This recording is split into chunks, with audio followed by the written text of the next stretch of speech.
थरे श्रीकृष्ण आउ अर्जुन गोटे स्थान को जाउथिले। रास्तार अर्जुन श्रीकृष्ण को पचारिले, प्रभु मो मनरे गोटे जिज्ञासा अछि, जदि आज्ञा देवे तो मुझा पचारि पारे। श्रीकृष्ण कहले, कुह अर्जुन, तुमे मते किछि भी पचारि पारो।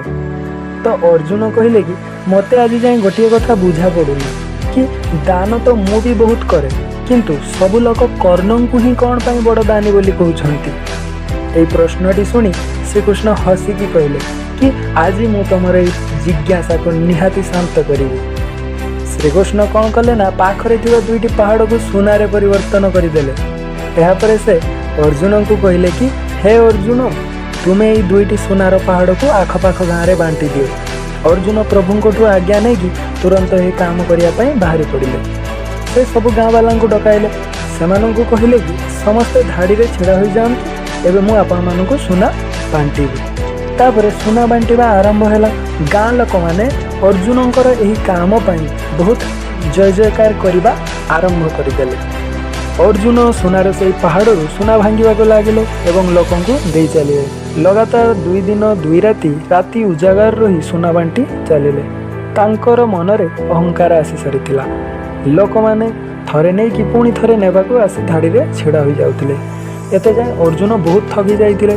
अर्जुन जो पहाड़ सुना भांगी लोकों को दौले, से पहाड़र आकार एत पर्यंत कौन परिवर्तन आसी नथिला।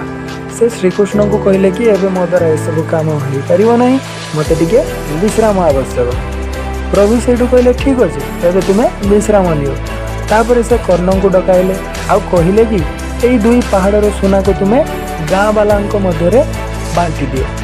कर्ण संगे संगे गाँ वाला डकाइले आउ सेमानन को कहले कि यही सुना सब आपणकर, जहाँ को जेते सुना दरकार से माने एठारू नहीं जातु।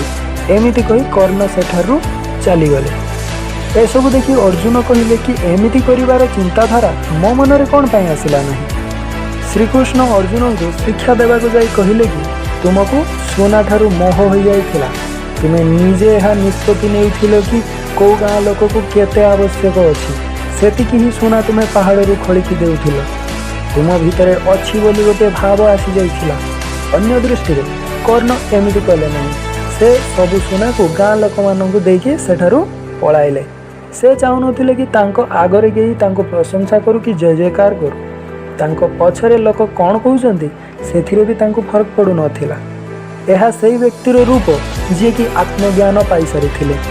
एमिति भाव में श्रीकृष्ण अर्जुन प्रश्नर उत्तर देले। एथिरु आमे कौन शिक्षा पाइले ना, दान दबा बदल जदि धन्यवाद कि प्रशंसा आशा करिबा उपहार नुहे, यहाकू सौदा कहा जाए। जदि आमे कहारी को दान कि साहाय्य करने को चाहूचे, तेबे आमे यह बिना कौन सी आशारे करवा दरकार, जहाँकि यह आमर सत्कर्म हो, ना कि यह आमर अहंकार।